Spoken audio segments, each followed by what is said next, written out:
আসসালামু আলাইকুম। আশা করি আল্লাহর রহমতে সবাই ভালো আছেন। আলহামদুলিল্লাহ আমিও ভালো আছি। আজকে আমি আপনাদের সাথে তাল দিয়ে দুধ পুলি পিঠা কিভাবে বানাই তা শেয়ার করব। এটা খেতে অসম্ভব মজার। অবশ্যই ভালো লাগলে ফ্যামিলির সাথে শেয়ার করতে পারেন। আর আমার চ্যানেলে নতুন হয়ে থাকলে অবশ্যই চ্যানেলটি সাবস্ক্রাইব করে পাশে থাকার অনুরোধ রইল। তাহলে চলুন বন্ধুরা, কিভাবে তাল চুলার ভিতরে কড়াই বসিয়ে দিবেন, তাল পরিমাণ মতন তাল দিয়ে দিবেন, পরিমাণ মতন লবণ দিবেন, লবণ দিয়ে ভালো করে নেড়ে ছেড়ে নেবেন যতক্ষণ না এটা বলক আসে। ভালো করে দেখুন বলক ফুটছে, বলকটা কালার এসেছে। এখানে আমি ফেনা ফেনা উঠে গেছে। এক কাপ আটা নিয়ে আটা দিয়ে দিয়েছি। এটা আপনারা চাইলে আটার গুঁড়ি দিয়েও বানাতে পারবেন বা চালের গুঁড়ি দিয়ে বানাতে পারবেন, যেটা আপনাদের কাছে সুবিধা হয়। আমি এখানে 2 কাপ পরিমাণ আটা দিয়ে দিয়েছি। ভালো করে এভাবে নেড়ে চেড়ে নেবেন। যেভাবে রুটি বানাতে আমরা কাই ধরি ঠিক সেভাবে নেড়ে চেড়ে নেবেন। তালের সাথে আমি কোনো এক্সট্রা পানি ব্যবহার করি নাই, আপনারা কোনো এক্সট্রা পানি ব্যবহার করবেন। এবার আমি পিঠার জন্য পিঠার পুরটা বানিয়ে নিব। এখানে 1 কাপ পরিমাণ নারকেল নিয়েছি, নারকেল দিয়ে দিয়েছি। এরপরে চিনি 1 কাপ দিয়েছি।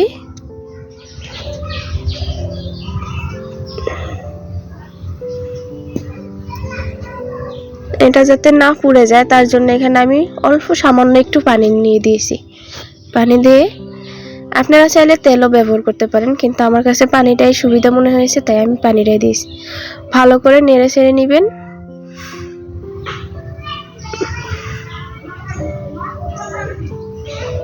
এটাকে মিশিয়ে নেবেন, ভালো করে নেড়ে চেড়ে মিশিয়ে নেবেন। দেখুন পানি ছেড়ে দিয়েছে। আমি এটাকে আরো ভালো করে নেড়ে চেড়ে শুকিয়ে নিব। দেখুন এই পর্যায়ে দেখুন শুকিয়ে গেছে, কেমন আঠালো আঠালো হয়ে গেছে। এই পর্যায়ে আমি নারকেল ভাজিটা উঠিয়ে নিব। তারপরে চলে যাব রুটি বেলতে। তাল দিয়ে যে রুটিটা করে রেখেছি এটাকে সুন্দর করে বেলে নিব, রুটি বানিয়ে নিব সাধারণ রুটির মতন। বেশি মোটাও করবেন না, বেশি পাতলাও না। দেখেন আমি এই পর্যায়ে নিয়ে নেবেন। এরপরে স্টিলের গ্লাস একটা নিয়ে নেবেন। এটা দিয়ে সবগুলো রুটি কেটে নেবেন এভাবে করে, আমার মতন করে।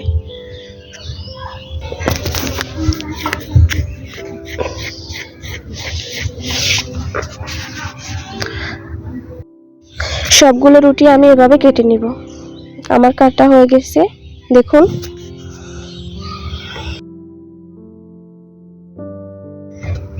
পিঠার ভিতরে নারকেলের গুড় দিয়ে সুন্দর করে এটাকে ভাজ করে নিব।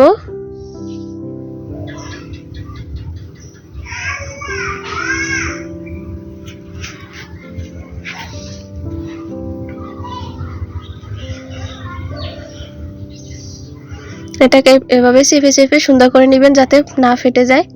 এরপরে এভাবে সুন্দর করে ভাজ করে নেবেন। দেখুন কিভাবে ভাজ করে নিচ্ছি, ঠিক এভাবে নেবেন।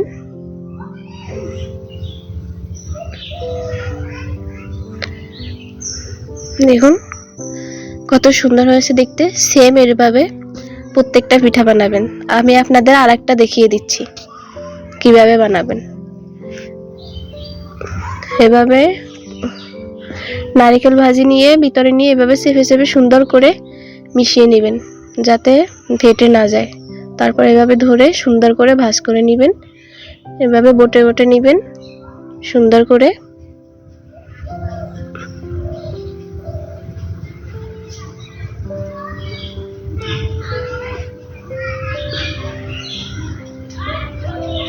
দেখুন প্রত্যেকটা পিঠা এভাবে বানিয়ে নেবেন। আমি প্রত্যেকটা পিঠা এভাবে বানিয়ে নিয়েছি। এই দেখুন সবগুলো পিঠা আমার হয়ে গেছে। কত সুন্দর হয়েছে দেখলেই বুঝতে পারবেন। তারপরে যাব আমি এখানে পাতিলে 1 লিটারের বেশি দুধ নিয়ে নিয়েছি। এখানে আমি 1 কাপ চিনি নিয়ে নিয়েছি। আপনারা আপনাদের স্বাদ অনুযায়ী চিনি নিয়ে নেবেন। এখানে আমি 3টে তেজপাতা দিয়েছি। এখানে স্বাদ অনুযায়ী লবণ দিয়েছি।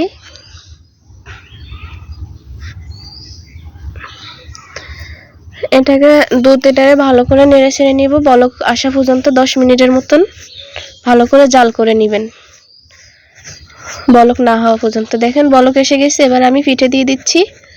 সবগুলো পিঠে এটার ভিতরে দিয়ে দিব। দেখুন, দিয়ে দেওয়ার পরে একটু আলতো হাতে চামচ দিয়ে সুন্দর করে নেড়ে ছেড়ে নেবেন, এভাবে গোল চামচ দিয়ে। অবশ্যই খুসুন দিয়ে লাটতে যাবেন না, তাহলে ভেঙে যাবে পিঠেগুলো। কতক্ষণ পর পর এভাবে আলতো হাতে একটু নেড়ে ছেড়ে দিবেন। আমি এবার ঢাকা দিয়ে ঢেকে দিয়েছি 2 মিনিটের জন্য। 2 মিনিট পরে ঢাকা খুলে দেখুন কি সুন্দর একটা ফুটে যাইলে এভাবে নেড়ে ছেড়ে নেবেন ভালো করে। নেওয়ার পরে এই পর্যায়ে হয়ে গেছে, আমি উঠিয়ে নিব। উঠিয়ে নিয়ে পরিবেশন করব। দেখুন কি সুন্দর হয়েছে, দেখতে কতটা লোভনীয়, খেতে আরো মজাদার। তাল দিয়ে এত সুন্দর পিঠে বানানো যায়, আপনি না খেলে বুঝতেই পারবেন না। একবার হলেও খেয়ে দেখবেন। যদি ভালো লাগে আমার ভিডিওতে অবশ্যই একটা লাইক ও সাবস্ক্রাইব করে পাশে থাকবেন। সবাইকে ধন্যবাদ। আল্লাহ হাফেজ।